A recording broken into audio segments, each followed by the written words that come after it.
The year is 1250 AD. A cold, gray dawn breaks over a cobbled marketplace in a forgotten European town. A young woman, her face bruised and her eyes wide with a terror that eclipses the chill of the morning, is dragged through the gathering crowd. Her only crime, a moment of human weakness, a transgression against the sacred vows of a society that considered female fidelity the cornerstone of its very existence. What she is about to endure will expose the brutal heart of medieval justice, a system where the punishment for women who dared to stray was often more horrific than murder itself. You think you understand fidelity. You imagine a breach of trust, a quiet betrayal of confidence, perhaps a whispered affair that shatters a modern relationship with the quiet devastation of a fallen vase. But in the medieval world, infidelity, particularly female infidelity, was not merely a personal betrayal, a private sorrow to be borne within the confines of a home. It was an assault on the very fabric of society, a profound cosmic imbalance that threatened the spiritual, social, and economic order with an almost palpable existential force. For a woman to deviate from the path of absolute chastity was to defile her husband's honor with a stain that spread beyond his person, a dark miasma that clung to his name, his family, and his entire social standing, like a persistent, insidious disease creeping through generations. It was to cast a shadow of doubt, cold and long, upon his lineage and the purity of his bloodline, creating a terrifying, gnawing uncertainty about the rightful heirs to his land, his titles, his very name, indeed, to his very essence and legacy. This singular act of transgression could unravel generations of carefully constructed heritage, plunging entire noble houses into disrepute, questioning the legitimacy of their heirs, and threatening the very continuity of their ancestral domains. And, most damningly of all, beyond the temporal and familial ruin, it was to commit a profound, unforgivable sin against God himself, a sacrilege so grievous that it could draw divine wrath, not just upon the errant woman, burning her soul with eternal damnation, but upon her household, her village, and even the broader kingdom, with a terrifying, indiscriminate fury that knew no bounds. Such a transgression was not a private matter. It was a public peril, a spiritual plague that demanded eradication for the good of all. This wasn't just about morality, a fleeting judgment whispered in hushed tones behind closed doors, a matter for individual conscience that could be debated or quietly repented. This was about something far more tangible, far more fundamental, etched into the very stones of their communal existence. It was about property, about paternity, and about the colossal patriarchal power structures that held communities together with an iron grip. Structures that were as intricate and unforgiving as the most fortified castle walls, built with centuries of stone and iron will. In a society where inheritance and lineage were everything, where the very continuity of noble houses and peasant families alike, where the transfer of land, wealth, and status hinged upon clear, unchallenged bloodlines, as immutable and sacred as the ancient stone foundations of a cathedral, sanctified by tradition and divine decree. A wife's fidelity was the ultimate unyielding guarantee of a husband's claim to his own children, and thus his legacy, his very immortality on earth. It was the bedrock upon which his entire world was built, a singular, unyielding foundation stone upon which his name and future rested. And a single crack, a single whisper of suspicion, threatened to bring the whole edifice crashing down in a cataclysm of social ruin, disinheritance, and spiritual damnation that could reverberate for generations. The stakes were not just personal, touching one woman or one family. They were communal, historical, and eternally binding, woven into the very fabric of existence, holding the fragile tapestry of medieval order in its delicate balance.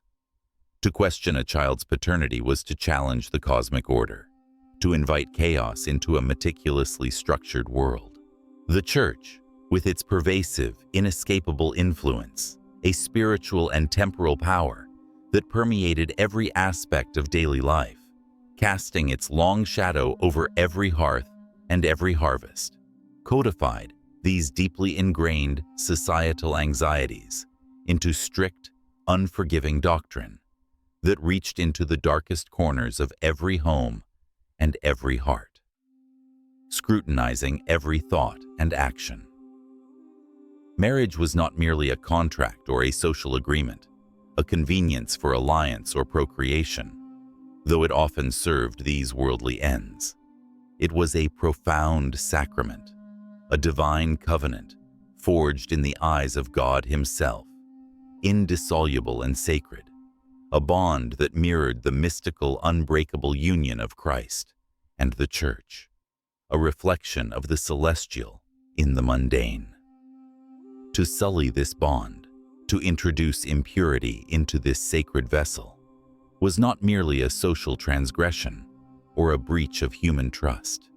It was a blasphemous act, an affront to the Almighty, an act of defiance against the very order of the universe, shaking the foundations of creation itself. Any violation of its sanctity, therefore, was considered a grave offense against the Almighty Himself, a sacrilege so profound that it could incur divine wrath, not just upon the individual sinner, searing her soul with eternal fire, but upon the entire community, striking down the innocent alongside the guilty. This wrath might manifest in devastating plagues that swept through villages, decimating populations with horrifying speed and leaving streets silent, or in famine that withered crops in the fields, leaving families starving and desperate, their children crying for bread. It could appear as military defeat, leaving towns sacked and populations enslaved, their wealth plundered and their people scattered, or as incessant destructive feuds between noble families, tearing apart the fragile peace of a kingdom and spilling blood across the land. Such perceived divine displeasure transformed the enforcement of fidelity from a moral preference into a chilling, absolute necessity, a desperate communal bid to appease an angry God and avert communal catastrophe, a terrifying scramble to cleanse the stain before it consumed all.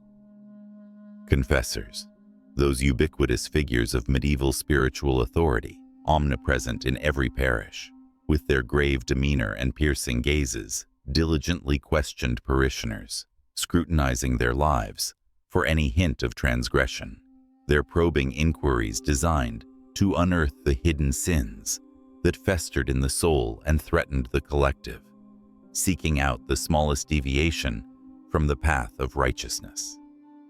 They pressed not just for acts, but for thoughts, for intentions, for desires barely acknowledged, weaving a suffocating net of spiritual accountability. Legal codes were painstakingly drafted, etched into parchment with a precision that belied their brutal intent, varying slightly from duchy to kingdom, but united in their merciless efficiency that brooked no deviation from the absolute standard of female chastity, demanding an impossible purity. These weren't arbitrary laws, born of momentary whim or passing anger.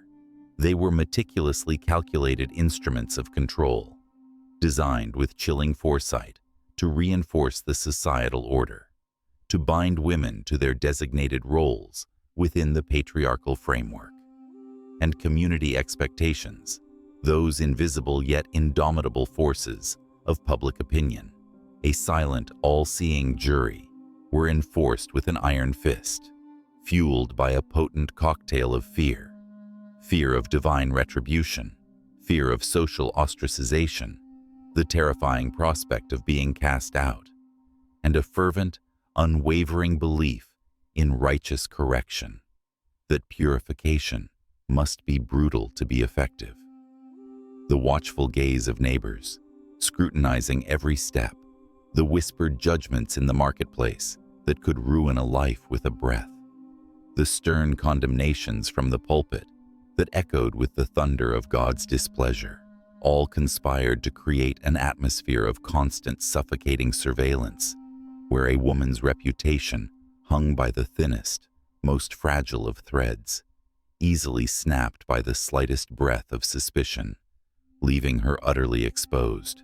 The consequences for men and women, however, were strikingly, profoundly different, illustrating a double standard so deeply embedded in the societal psyche that it was rarely questioned, accepted as a natural, unquestionable truth, as immutable and inevitable as the rising and setting of the sun itself.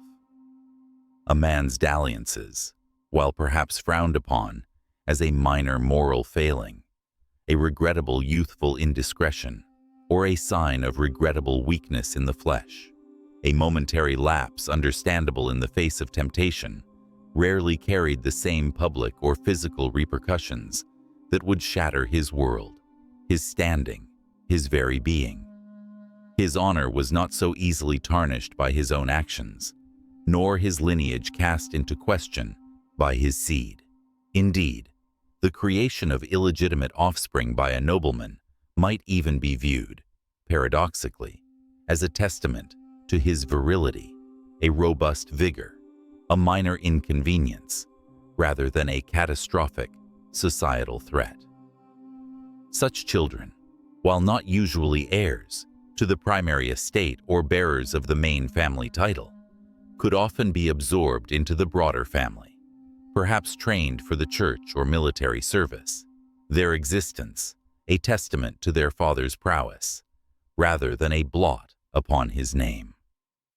They might be given minor lands, a position in the clergy, or a command in the king's army, their future secured, if not paramount.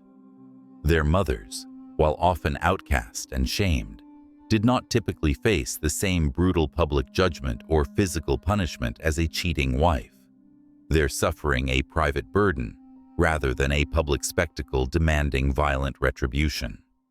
The very societal structures, from the smallest village to the grandest court, bent to accommodate male transgression, while female transgression was met with an unyielding, destructive force.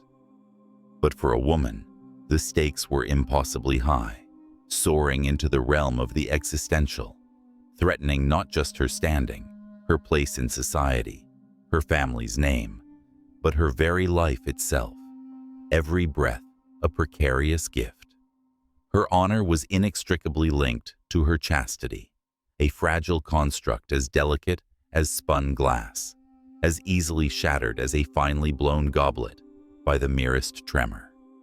Any perceived deviation from this absolute unforgiving standard, even an unsubstantiated rumor or a fleeting impropriety, could lead to a cascade of catastrophic repercussions that tore her life apart with merciless efficiency, stripping her of everything she knew, everything she was, everything she held dear. This insidious double standard, woven into the very fabric of medieval law and custom, permeating the daily breath of existence, from the cradle to the grave, created a climate of constant surveillance and intense, unyielding pressure on women, a suffocating atmosphere of scrutiny from birth to grave. Their lives were meticulously circumscribed, their movements often restricted to the confines of home or accompanied by vigilant chaperones, their reputations guarded with a ferocity that bordered on paranoia, for even the suspicion of a lapse could be fatal. A woman's purity was not just her own, it was a communal asset, reflecting directly on her father, her brothers, and, most critically, her husband. A precious commodity that belonged to the collective, not the individual. The smallest impropriety, a lingering glance exchanged in the market square, an unchaperoned conversation with an unfamiliar man, a momentary lapse in demeanor, a dress hem slightly too high. Any of these could ignite the destructive wildfire of suspicion, consuming her reputation and her future in its merciless blaze, leaving nothing but ashes. A woman's honor was not something she inherently possessed, a birthright to be maintained like a family crest or an unassailable title. Rather, it was a precarious asset, perpetually vulnerable to assault from within and without, a fragile offering bestowed upon her by her family and husband, contingent entirely upon her absolute, unwavering adherence to chastity and domestic virtue, a loan that could be called in at any moment. Lose that, and you lost everything. Your social standing evaporated like morning mist under the unforgiving sun. Your family's reputation was sullied for generations, a dark, indelible mark that could hinder future alliances and opportunities for her siblings and descendants. And often, your very life was forfeit, a mere chattel to be discarded. Any whisper, any rumor, any unproven accusation, whether born of malice, misunderstanding, or outright fabrication by a vengeful rival, could swiftly escalate into a public spectacle, consuming her identity and condemning her to a fate worse than death, a living annihilation. The machinery of medieval gossip and accusation, fueled by envy for her dowry or beauty, superstition attributing ill luck to her presence, and ingrained misogyny that saw women as inherently weak and untrustworthy, operated with terrifying speed and devastating finality, capable of obliterating a woman's entire existence based on the merest suggestion of transgression, leaving her a hollowed-out shell, an object lesson in societal control. The narrative that unfolded around female infidelity was therefore carefully constructed, meticulously crafted through sermons, morality plays, popular ballads, and cautionary tales to reinforce these colossal power dynamics and to absolve society of its own profound cruelty. The woman was painted as the temptress, the weak-willed vessel of sin, easily swayed by the whisper of lust, and ultimately responsible for the corruption of men and the destabilization of the family unit, the very cornerstone of order. She was Eve, reborn in every transgression, her inherent weakness and moral fragility, the primordial source of societal decay, the crack through which all evil flowed into the world, an open wound allowing corruption to spread. This insidious framing allowed society to justify the horrific punishments that followed, framing them not as acts of cruelty or vengeful sadism, but as righteous corrections, divine interventions necessary to restore divine order and appease divine wrath, to cleanse the impurity she had brought into the world, an impurity that threatened to infect everyone around her, a moral contagion. The victim, stripped of her agency and dignity, became the villain, and her suffering, however brutal, a testament to divine justice rather than human brutality, a necessary penance to uphold the fragile order of existence. The legal and moral frameworks of the time did not seek rehabilitation or understanding, nor did they offer mercy or compassion to the perceived transgressor. These were not concepts applied to the sinner in such a profound, existential breach of the sacred bond. Instead, they demanded retribution and public spectacle, a visceral demonstration of the consequences of sin, played out in the town square for all to see, a macabre passion play performed with real blood and tears. The purpose of punishment was not just to inflict pain, though pain was undeniably a core component, a searing, unforgettable lesson etched into the flesh. It was to create a terrifying, unforgettable deterrent, a living example of the price of transgression, a cautionary tale etched in suffering for all to witness and internalize. It was a macabre theater, designed to instill absolute conformity through terror, demonstrating with chilling clarity what happened to those who dared to defy the rigid social and divine order, who dared to unravel the sacred tapestry of communal life. The agony of the individual became a performance for the collective, a stark warning against deviation. And so, the machinery of medieval justice, a relentless, unforgiving force, ground relentlessly onward, powered by fear and piety, producing scenes of unimaginable suffering, designed to uphold an unforgiving moral code and maintain a social order built on fear and the absolute subjugation of women.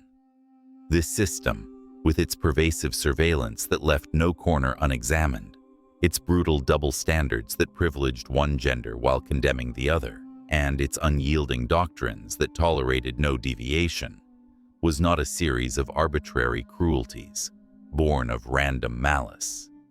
Instead, it was a calculated, sophisticated mechanism of control, designed with chilling intent to preserve patriarchal power, uphold property rights with unshakable certainty, and ensure the purity of bloodlines, all operating under the inescapable, legitimizing shadow of divine approval.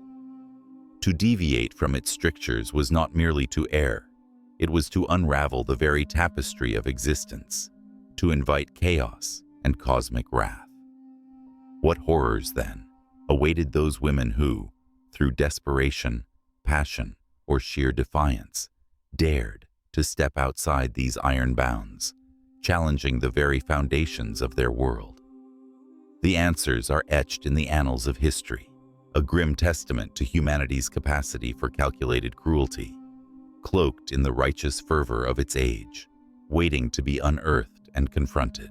Picture the grim reality of medieval life, a tapestry woven with threads of fervent piety and brutal superstition, where the boundaries of public and private morality were often indistinguishable. When the whispered accusation of infidelity settled upon a woman, it was not merely a blight on her personal character. It was perceived as a corrosive stain upon the very fabric of the community, a dangerous tear in the meticulously maintained social order. Her private transgression, real or imagined, was not destined for quiet, contained judgment within the cloistered walls of a court or the hushed chambers of a family home.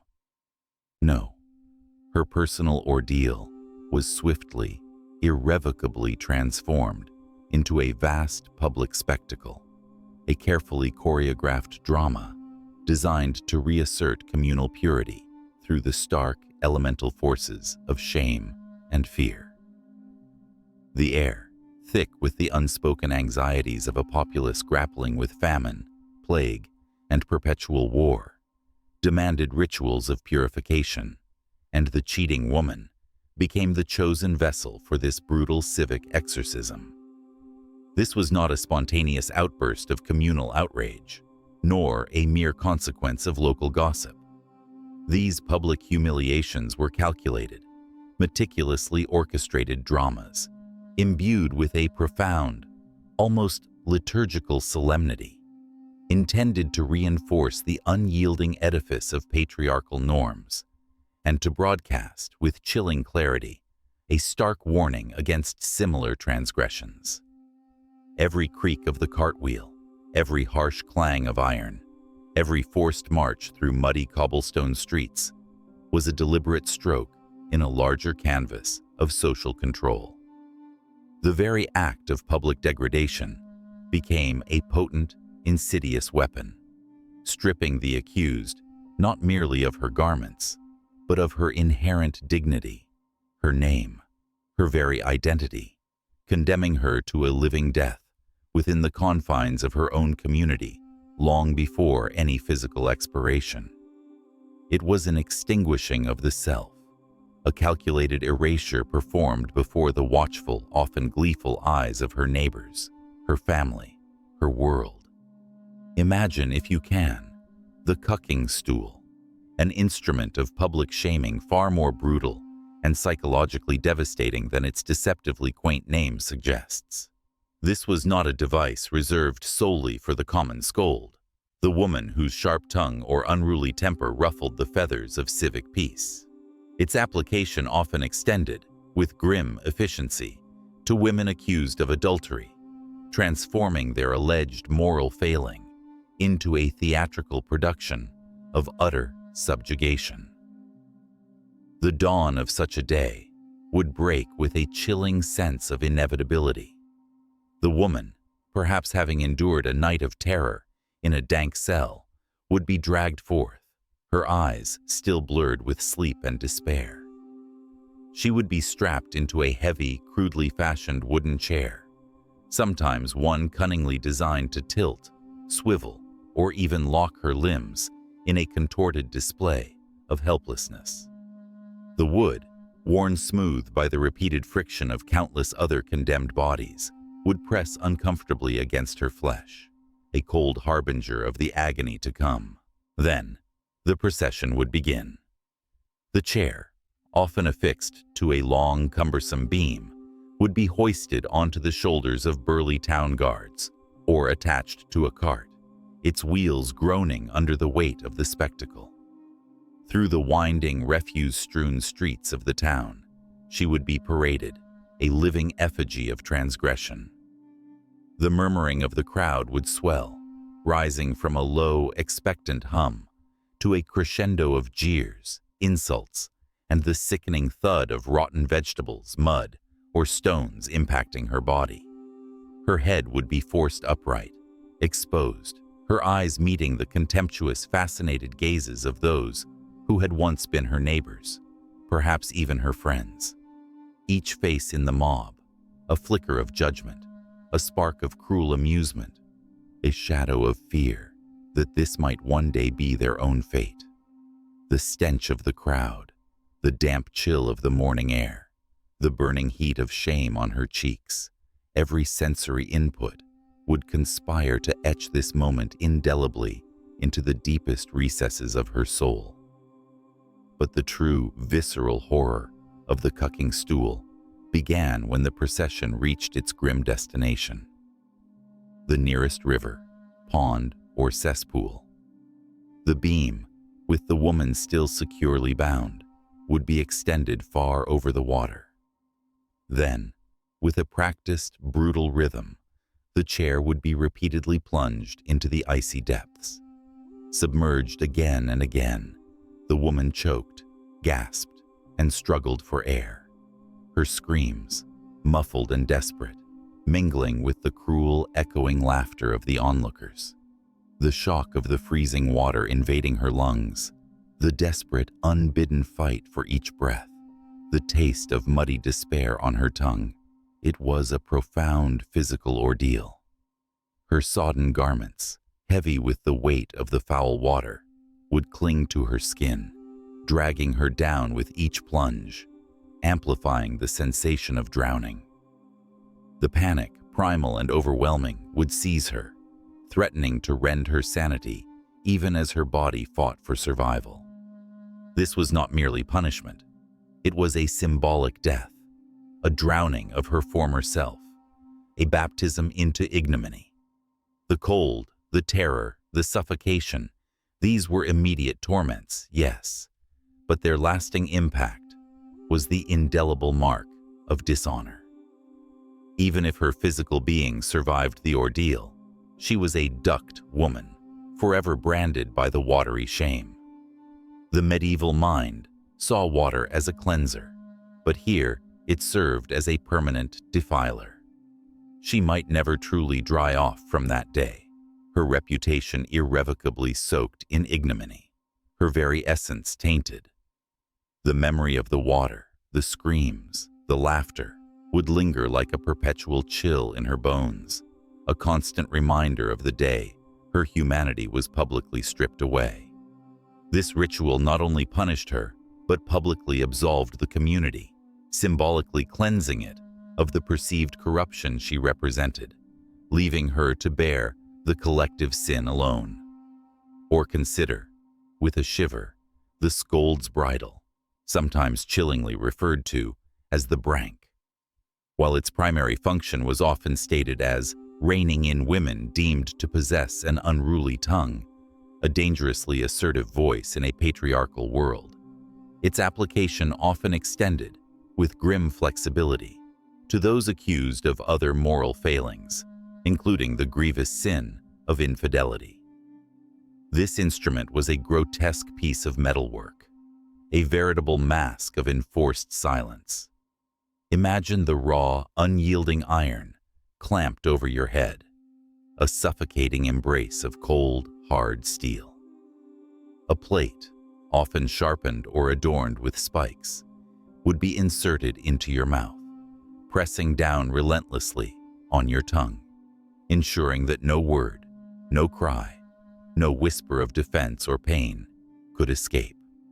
It was a direct, brutal assault on the very mechanism of human communication, a physical manifestation of society's desire to utterly eradicate female agency and voice.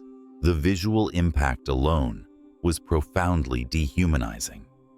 The woman would be led through the bustling marketplace or the solemn church square, her face contorted by the iron contraption, her eyes perhaps wide with silent terror or burning with impotent rage.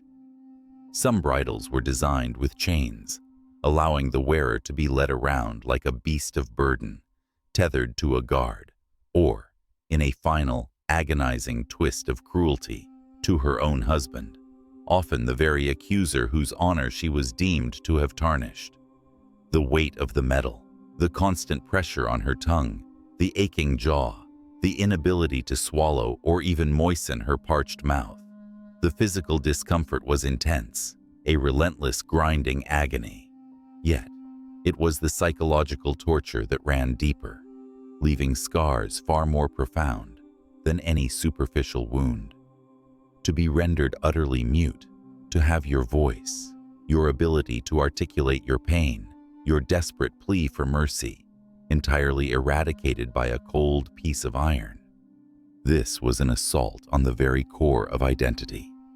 Your thoughts, your feelings, your truth, trapped within a silent, screaming prison of your own mind, as the world stared, judged, and condemned. The humiliation was not just in the wearing of the grotesque muzzle, but in the forced silence, the public dehumanization that reduced a sentient being to an object, a muted spectacle for the instruction and entertainment of the mob. It was a direct, calculated attack on a woman's autonomy, transforming her into a shackled, voiceless figure, her very essence silenced, eradicated by the unyielding will of the patriarchal order. The brank did not just quiet a woman, it attempted to annihilate her sense of self, turning her into a living monument to obedience. In some regions, a shaming ritual of profound psychological cruelty, known as the penal cloak or mantle of shame, was ingeniously employed. The adulteress would be forced to wear a garment of conspicuous design and unbearable symbolism.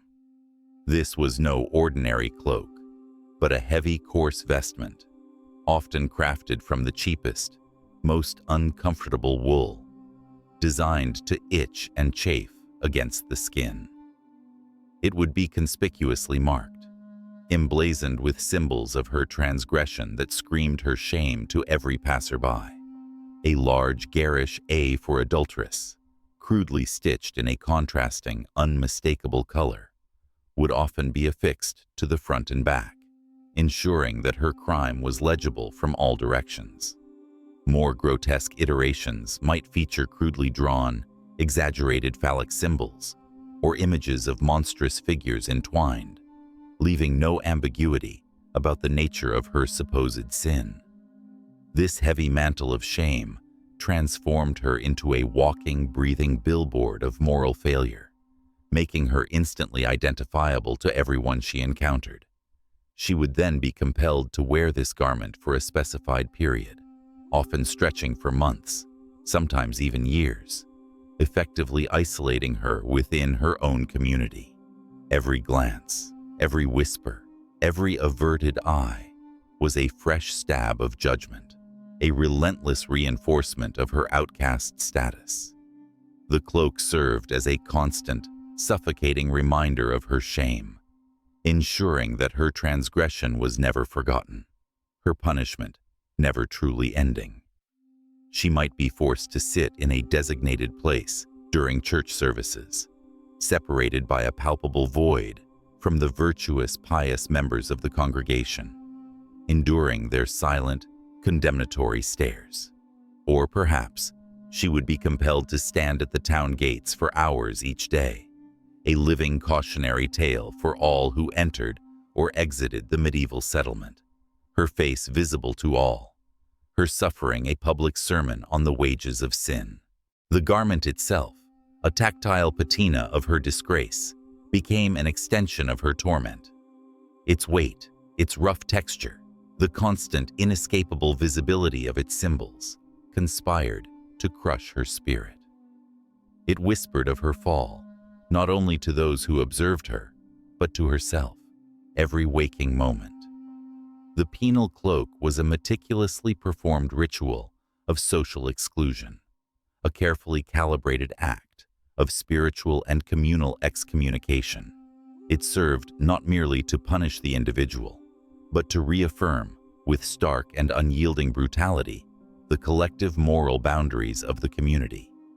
The crowd, in its active participation through jeers and disdain, or in its passive observation, became complicit in the enforcement of these brutal norms, each person a silent juror in the ongoing trial of her life.